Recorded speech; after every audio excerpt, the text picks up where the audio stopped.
धम्मपद गाथा क्रमांक 127। आज दिनांक 2 अगस्त 2020। ये गाथा तथागत भगवान बुद्ध ने जेतवन में रहते समय कही है। ये 3 घटनाओं से संबंधित है। न अंत लिखे न समुद्र मध्य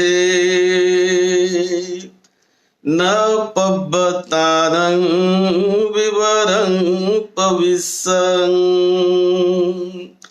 न विद्यति सो जगति पदेशो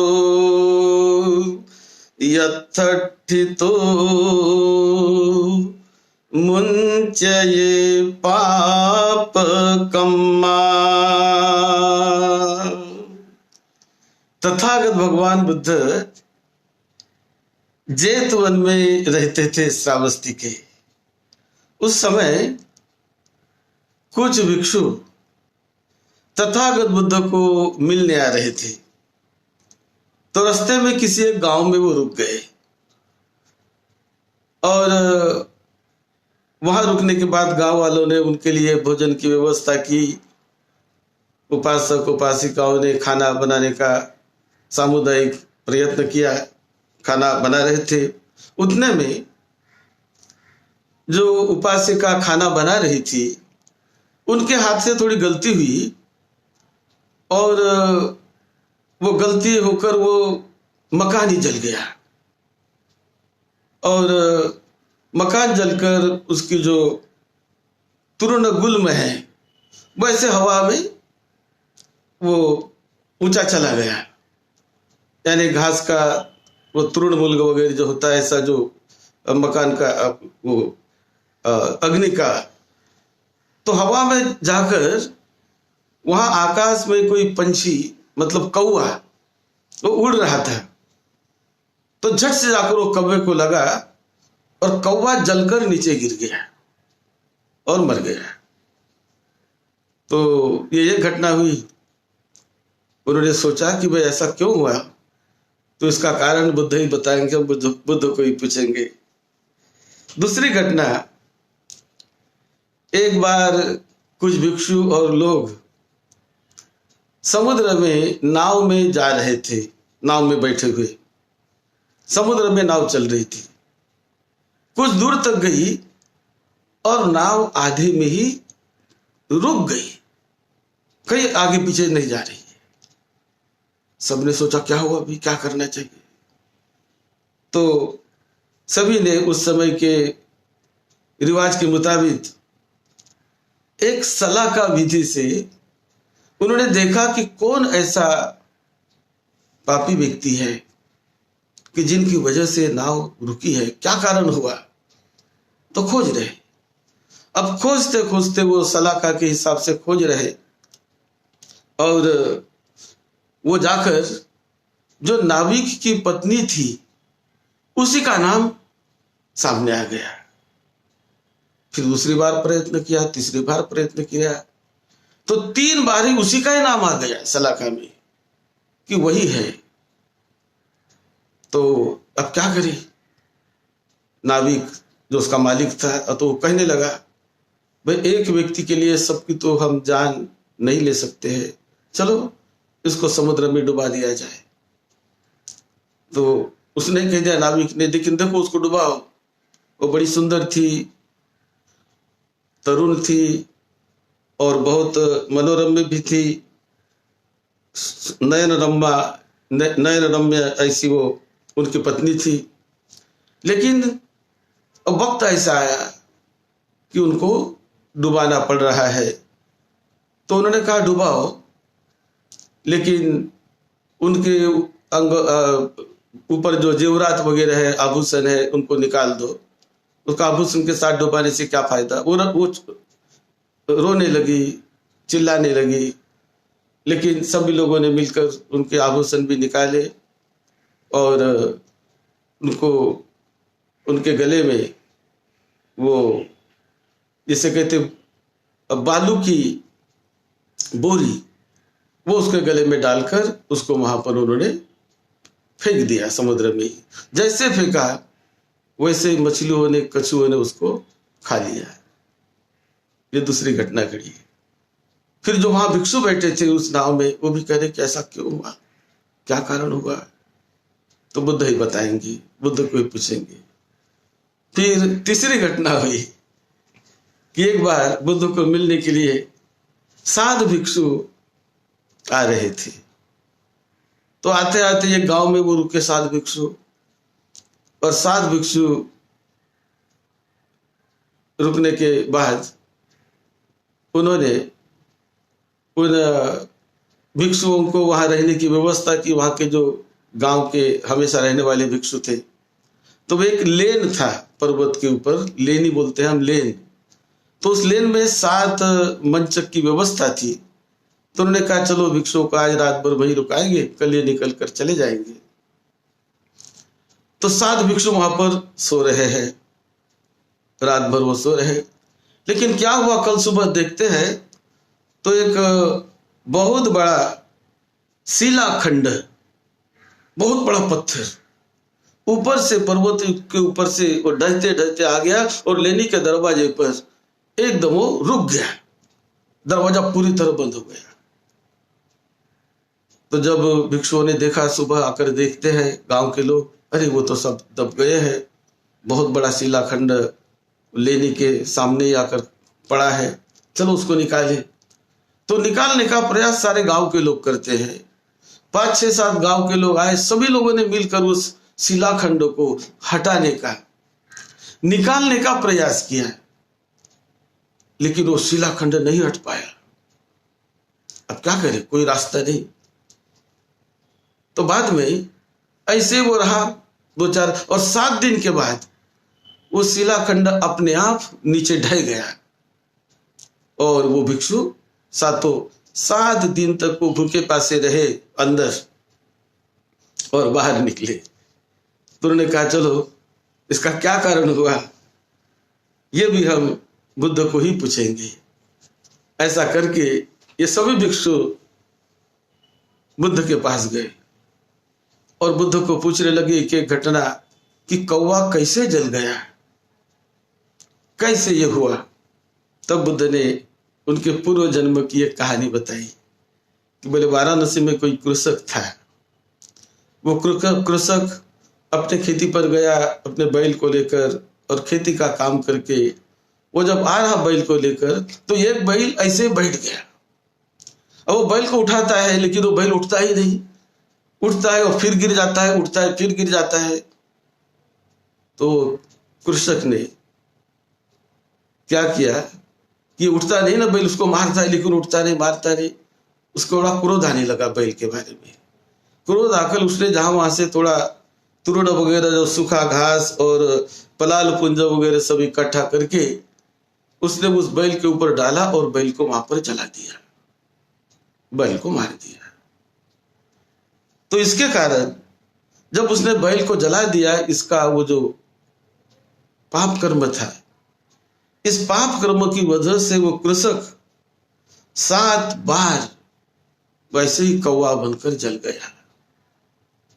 7 बार उसका जब वो दुर्गति में गया और 7 बार उनको यह दंड भोगना पड़ा। अभी जो दंड भोगना पड़ा तो वो वही कृषक कि जिन्होंने वो बैल को जलाकर मारा था, अभी वो कौवा था और आज उसको इस प्रकार से दंड मिला है, ऐसा बुद्ध ने बताया है। उसके बाद जो स्त्री का क्या दुष्कर्म था कि उसको जहाज से ही फेंक दिया गया, नाव से ही फेंक दिया गया। तो उनके बारे में पूर्व जन्म की बात बुद्ध बताते हैं कि पूर्व जन्म में वो एक गांव में बड़ी अच्छी काम करने वाली महिला थी, हमेशा काम करती थी, पनगढ़ पर जाती थी, जंगल में जाती थी लकड़ियां लाने के लिए वगैरह, सभी बड़ी अच्छी काम करती थी। लेकिन उनके यहाँ एक कुत्ता था, तो वो जहां भी जो भी काम करती, वो कुत्ता हमेशा उसको देखते रहता है। और जब कहीं वो जंगल में जाती है, जहां भी जाती है, उसके पीछे पीछे हमेशा जाते रहता था। वो भगा देती कि भाग जा, लेकिन वो जाते रहता, उसके पीछे पीछे देखते रहता। तो एक दिन वो ऐसे ही खेत में गई, कुछ भोजन वगैरह लेकर अपने पति को देने के लिए। ये कुत्ता भी पीछे पीछे पीछे पीछे जाने लगा। तो उसको भगाती है, लेकिन वो जा नहीं रहा, भगता है फिर आता है, भगता है फिर आता है। तो उनका स्नेह था। बुद्ध ने कहा कि वो जो कुत्ता था वो 2-3 जन्म पहले वो उसका पहले पति रह चुका था। आज वो कुत्ता है, लेकिन वो स्नेह जो उसमें उसके मन में निर्माण हुआ था, वो स्नेह उसको ले जाता था। तो वो कुत्ते को जब भगाती है, नहीं भागा, वो गया उसके साथ साथ। तो उसने छुपा कर एक रस्सी अपने साथ आज ले गई थी खेत में, और अपने पति को भोजन खिलाया। और वो रस्सी लेकर और एक पानी का जो एक बर्तन लेकर उन्होंने उसमें वो रस्सी से ये कुत्ते को बांध दिया। कुत्ते के गले में रस्सी बांधी, और जो पानी का जलपात्र था उस जलपात्र में उसने बालू भरी। जो पानी का हंडा होता है, जलपात्र होता है, उसमें बालू भरी, और वो बालू बांध दी, ये रस्सी से बांध दी, और कुत्ते को भी रस्सी से बांध दिया और उसको पानी में ढकेल दिया उसने। तो बालू के वजन से वो कुत्ता वहां पर पानी में डूब गया और कुत्ता मर गया। तो इस तरह उसने जब ये पाप किया कुछ जन्म पहले, तो उसका ऐसा उसे दंड मिला कि उनको इसी तरह बालू से बांधकर करीब 14 बार उसका वो दंड उसे 14 जन्मों में मिलते रहा। आज भी उन्हें दंड मिला है। वो वही थी कि जिन्होंने कुत्ते को इस प्रकार से मारा था। तो आज वो जब नाव में बैठी तो नाव रुक गई, और लोगों ने उसके गले में वो बालू बांधकर, बालू की बोरी बांधकर उसे वहां पर जल में फेंक दिया था। फिर तीसरी घटना जब बुद्ध ने बताया क्यों हुआ भैया भिक्षुओं के साथ, वो भी बुद्ध को पूछने लगे, क्योंकि वो जानते थे कि बुद्ध ही है जो पुनर्जन्म के लोग जानते हैं। किसी के भी पुनर्जन्मों को, किसी के भी अवस्था को जानते, वो ज्ञान तथागत बुद्ध में था। तो ये सबको मालूम था। तो इसलिए वो बुद्ध को पूछने गए सभी भिक्षु। तो उन्होंने कहा कि देखो ये 7 जो भिक्षु, इनको आज 7 दिन तक भूखा प्यासा रहना पड़ा। ये पहले एक जन्म में ये 7 गौवे चराने वाले थे। ये 7 लोगों ने अपनी गायों को चराया, और गायें चराकर वो वापस आ रहे थे घर। तो वापस आते समय उन्हें रास्ते में एक गोधा, वो हिंदी में गोधा कहते हैं, गोह कहते हैं, वो रास्ते में दिखा। तो उसको पकड़ने के उसके पीछे दौड़ने लगे 5-7 लोग, लेकिन वो गोधा को इनके हाथ में लगा नहीं। वो गोधा एक लेन में, एक छोटी सा लेन सा छिद्र था, एक बिल में वो घुस गया और वो छुप गया गोधा वहां बिल में। तो ये बिल के तरफ गए, जिधर उधर उसको देखते हैं, लेकिन वो बिल को 7 छिद्र थे। तो कहां से निकले, कहां से ये करे, तो उसको खोजना बड़ा कठिन था, निकालना कठिन था। इसलिए इन्होंने ऐसा सोचा कि 7 इनके जो छिद्र है ये बिल के, उन्होंने बुझा दिए। और उन्होंने कहा कि आज तो हम नहीं पकड़ पाएंगे इसको, लेकिन कल आकर पकड़ लेंगे। ऐसा सोचकर ये 7 लोग, जिन्होंने वो गोदा को अंदर दबा दिया, मतलब बिल के दरवाजे बंद कर दिए, और ये घर में चले आए। अब उसके बाद ये दूसरे 1-2 दिन गए नहीं, उनको ध्यान आया नहीं। फिर 7वें दिन जाते तो उनको लगा अरे उस दिन तो हमने ऐसा किया था, तो चलो देखकर क्या हालत हुई। तो जब देखते हैं तो गोधा, जिसे गोह कहते हैं, वो गोधा एकदम भूखा प्यासा, हड्डी का कंकाल जैसे बना हुआ वहां पर पड़ा हुआ था, भूखा प्यासा। 3 लोगों ने बड़े प्यार से उसको उठाया, मारा नहीं, उसके पीठ पर से हाथ वगैरह प्रेम का घुमाया, और 7 दिन तक तो भूखा प्यासा था, मारा नहीं, कुछ नहीं। उसको प्रेम से कुछ खिला पिलाकर छोड़ दिया। तो इसीलिए इन्होंने 7 दिन तक जब उसको वहां पर दबा के रखा, तो ये वही भिक्षु थे कि जो अभी भिक्षु है, इस कारण उन्हें इस प्रकार का 7 बार ऐसा होना पड़ा, 7 जन्मों में ऐसा होना पड़ा, और आज ये भिक्षु वही थे। तो आज ये उनकी हालत हुई कि जब वो वहां पर सोने के लिए गए उस लेन के मंच पर, तो एक बड़ी पर्वत की शिलाखंड वहां पर आकर वो ढक दिया गया, और 7 दिन तक लोगों ने प्रयास किया लेकिन वो शिलाखंड हटा नहीं, और 7 दिन के बाद अपने आप निकल गई। तो इस प्रकार तथागत बुद्ध ने ये बताया, और उस समय ये बुद्ध ने गाथा कही। ये 3-4 घटनाएं इससे संबंधित है, लेकिन बड़ी महत्वपूर्ण घटनाएं हैं। बुद्ध कहते हैं, बुद्ध ने जो देशना दी इस गाथा के संबंध में, इस घटनाओं के संबंध में, वो बड़ी मार्मिक देशना है। कहते हैं बुद्ध, न अंत लिखे न समुद्र मज्जे न पब्बतानंग विवरंग पविस्स न विज्जति सो जगतिप देशो यथठितो मुंचे ये पाप कर्म। जो कोई पाप कर्म करता है, दुष्ट बुद्धि से कोई काम करता है, किसी की हत्या करता है, मारता है, तो पाप कर्मों का फल से वो मुक्त नहीं हो सकता है। पर्वत में ऐसी कोई जगह नहीं है कि जहां से वो मुक्त हो जाए। समुद्र जो 84,000 योजन लंबा समुद्र है, उस समुद्र में ऐसी कोई जगह नहीं कि जहां छिप कर वो अपने पाप कर्मों के फल से बच जाए। न पर्वत में है, न जमीन में है, न कहीं किसी गुहा में है, कहीं पर भी ऐसी इस विश्व में जगह नहीं है भिक्षुओं कि जहां कोई भी आदमी, जो पाप करने वाला आदमी, पाप कर्म से बचा रह सके। ऐसी जगह इस विश्व में कहीं नहीं है। बुद्ध कहते हैं कि लोम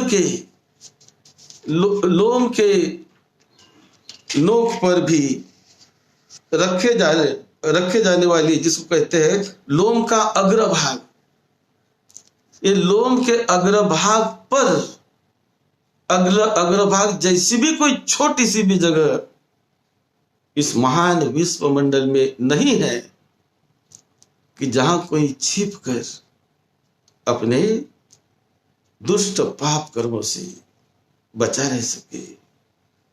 पाप कर्म उसका पीछा करते हैं, और यदि उसकी मृत्यु हो भी गई फिर भी पाप कर्म उसके साथ, चित्त के साथ जाने के कारण, वो संखार उसके साथ जाने के कारण उसको उसका दंड भुगतना ही पड़ता है। ये बात तथागत भगवान बुद्ध ने इस गाथा में बताई। ये महत्व की बात है कि दुष्कर्म, पाप कर्म, दुष्ट भावना से किए हुए कर्म वो फल देते ही है। यही तथागत बुद्ध ने इस गाथा से बताया है। यही देशना बुद्ध ने दी है कि अंतरिक्ष में कोई ऐसी जगह नहीं है कि जहां कोई व्यक्ति अपने पाप कर्मों के बुरे फल से बच सके।